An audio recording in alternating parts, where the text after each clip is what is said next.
What's up, everybody? It's me, Tazzdaangel, coming to you with more car talk, good conversation you can ride to. And the last episode of my podcast was it had two messages, and I'm gonna kind of piggyback on one of them and change it around a little bit. And the one that I'm gonna use is where I said we have to accept people for who and where they are. Um, Today's episode is going to be more reflective, um, which means we're going to have to first be able to accept ourselves for who and where we are. Um, it's always easier to look at another person's problem and find the solution for it. That's just the way of the world. It's the way of the world. Um, I don't really know why we're programmed like that, but we are. We can look at someone and see exactly what they did wrong, exactly what they could do to fix it, or could have done to fix it, whatever. And it's usually not too difficult, but it gets very complicated when we look at ourselves and try to do the same thing. Um, and that's one of the biggest reasons why, in my opinion, therapy is so effective. One, because it's an unbiased source uh, to give you just straightforward information, not like I said, biased information. Because a lot of times when we talk to friends, close friends like that we grew up with, or family, many times the information that they give us would have that you know better, or you weren't raised like that. It could have that nuance, for lack of more simple wording. It could have that bias. You know what I mean? And it wouldn't just be regular feedback they're giving you. It would come with something, and that something a lot of times deters you from really wanting to accept the answer. So another thing is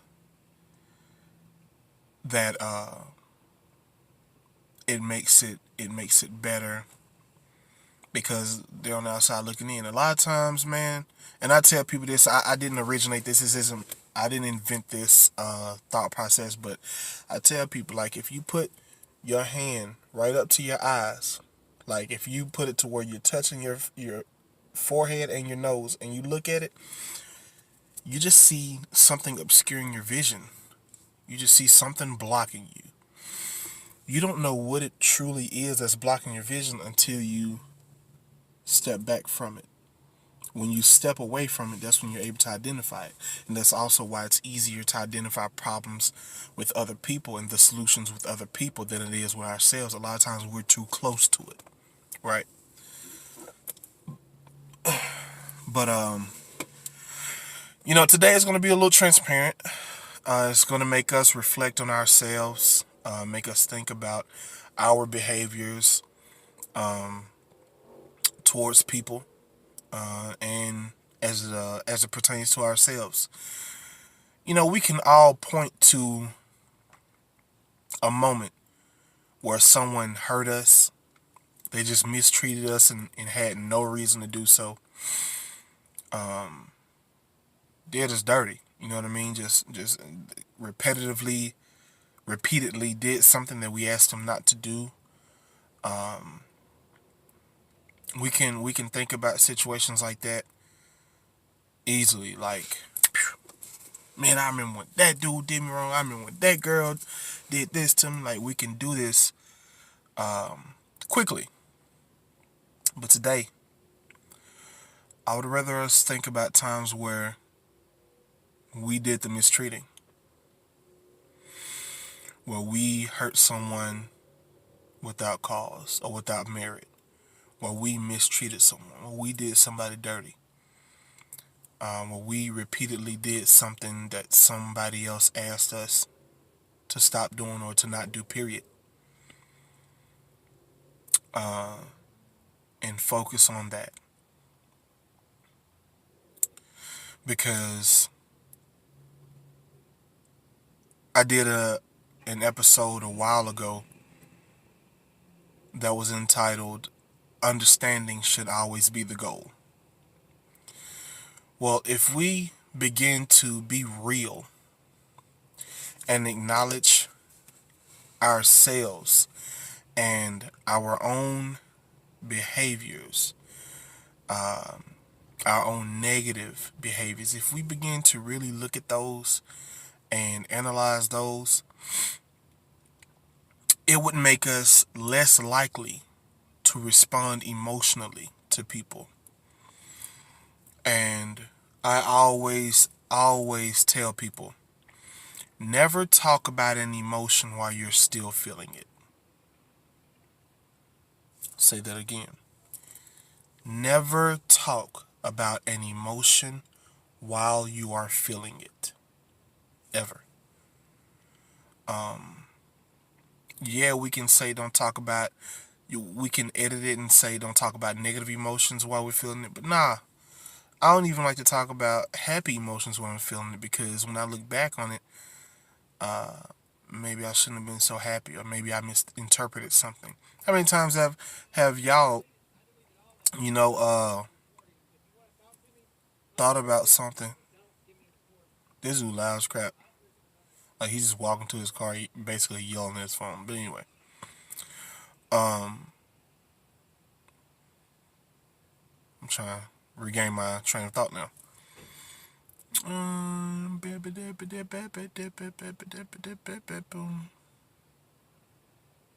I don't remember anymore, but I can continue anyway. Um, just thinking. I'm back. Even happy emotions, because we can all think about a time where we thought something was really good and we was like, oh heck yeah man, I'm ready for this, and then we thought back and we was like, yo, I don't know if that's really good for me.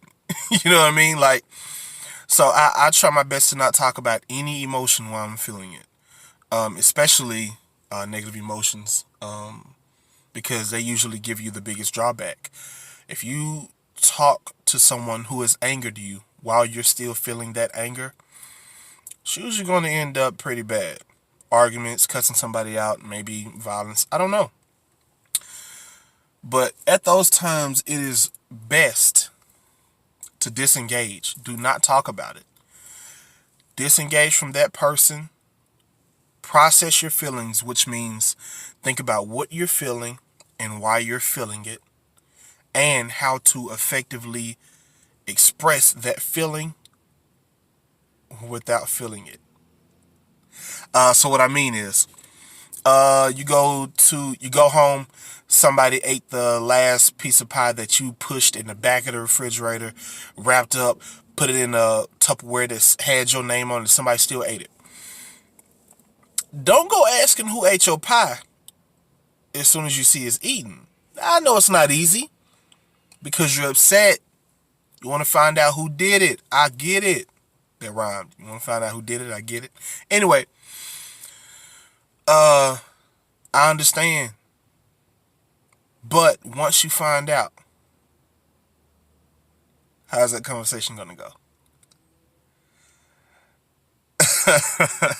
And it's not like the person's innocent. I'm not saying that your anger isn't merited, but I also don't think it will be a beneficial conversation to have at that moment, because you may end up saying some things that you regret. You may end up saying some things that when you sit back and you're no longer angry, man, I really shouldn't have said that. I shouldn't have called them all those names. I shouldn't have insulted them like that. I wanted to express that it was mine and they shouldn't have eaten it, but those insults, I could have done it without that. That happens all the time. when we sit back and think about things that we've done after we've done it, we're like, man, I shouldn't have done that. Shouldn't have done that. We regret it. But it's because we are then looking at it with a calm mindset.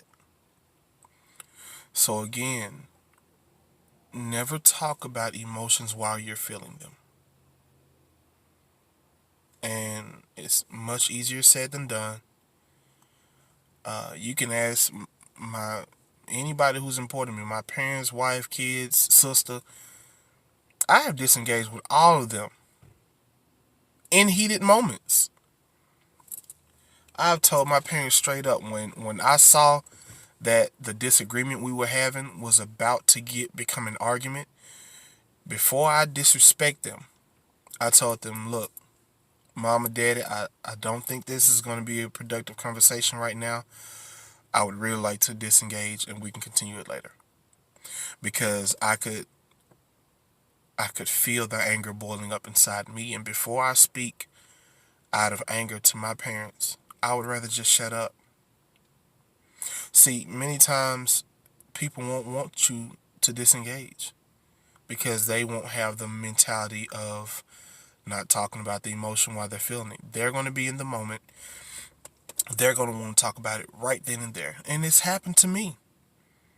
I have been followed, and I'm walking away after I've given, look, I don't think this is productive. It's only going to get worse from here if we continue talking. I need to disengage. I'm walking away after I say that. The person continues walking and yelling behind me. And then I turned around to that person and looked them dead in the eyes, straight in the eyes, and said, look, when I'm disengaging, that is literally me fighting myself, because there are things that I want to say to shut you up, to just get that look on your face like, I want to say things to hurt you right now. I want to verbally hurt you. And that's not good. When I'm in that place, it is not good. So I'm fighting myself. I cannot, however, fight myself and you at the same time, because somebody's going to win and somebody's going to lose. So again, this will only get worse if we continue talking about it. I need to disengage. And I have to say it exactly like that because my levels of anger are a little bit different than the average person. My smallest, like when I'm just first angry, that's when my voice might raise. But the angrier, I said angerer, the angrier that I get, the smaller my voice gets, the sharper my eyes get. And my worst level of anger is when I laugh. If we are in a heated argument or situation and I look you in your eyes and laugh, it is not good, because I'm laughing at the fact that you don't know what's about to happen next. I'm literally laughing at your obliviousness. You're not safe.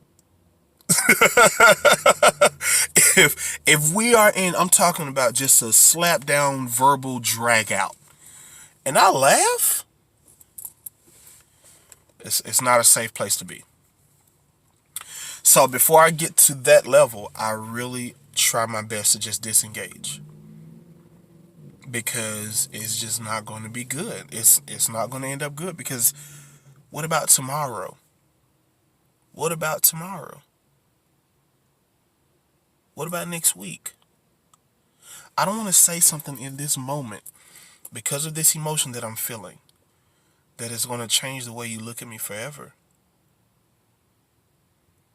My church people call it flesh, but one side of me may want to say these things and attack. Excuse me. May want me to attack. But what about the other side of me that just wants us to be good? that side has to win. Because if the other side wins, we may never be the same again. We may never work again. And this doesn't have to be in relationships as far as dating or marriage. It could be a friendship. It could be the relationship with your parents. It could be the relationship with your kids. It could be the relationship with your siblings. I don't want to say something in this moment just because I'm mad at you that would change our relationship forever. Because you never thought I would say anything like that to you. You never thought I would cross you like that. That's what happens when we speak out emotions, man. You can't do that. And we also have to, again, accept us for where we are. A lot of times and this is more based on relationships, a lot of times when people break up in relationships, they they say things like it's the other person's loss, they missed out, they'll never find somebody like me again. Sometimes it's a good thing. Sometimes that is the best thing for them, to never find anybody else like us, because where we were, not who we were, but where we were at that point in time was toxic. The place that we were in at that time, they didn't need that in their lives, because it would only make their inside, like their personality, their spirit, their soul, it would only make it wither up and die. It was killing them. It was suffocating them. Sometimes they don't need to find somebody else like us. They need to find the exact opposite for them to flourish. Sometimes we are the bullet that the other person dodged. And we have to realize that. We didn't always dodge the bullet with them. Sometimes we're the bullet that they had to dodge. Sometimes we're the bullet and they have to be Neo. It happens, man. If we're going to be real with ourselves, we have to acknowledge that everything that happened bad wasn't because of someone else. We made bad decisions. We did things the wrong way. We handled situations the wrong way. It happened. And if we aren't able to be real with ourselves enough to acknowledge this, then how can we be real with someone else?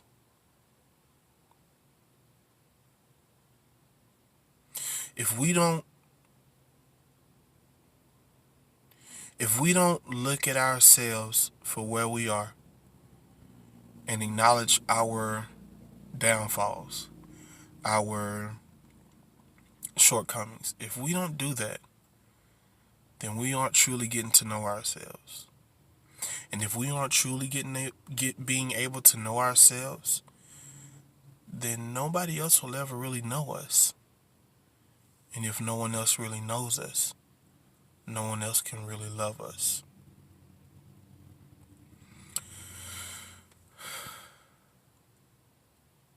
I tell my kids, when they do something that I don't think was beneficial, or they could have done it a different way and it would have been better, I don't tell them, hey, you could have done this and it would have been, no.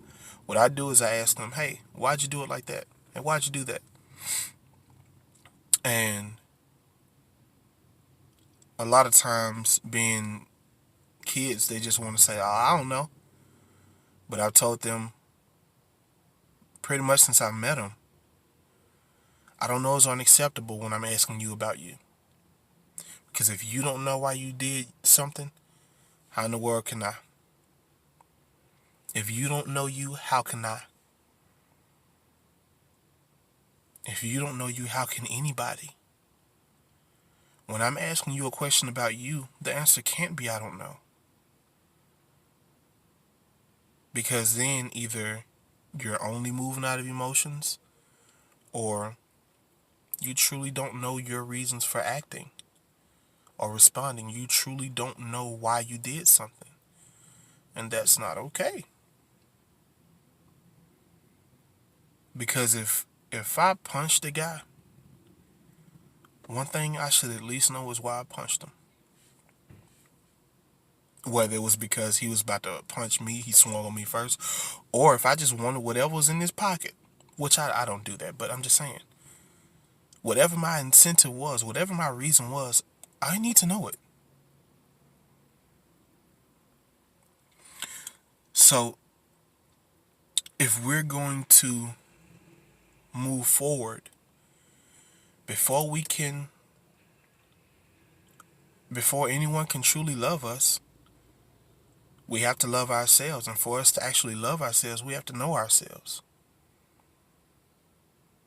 For what we can be and what we are.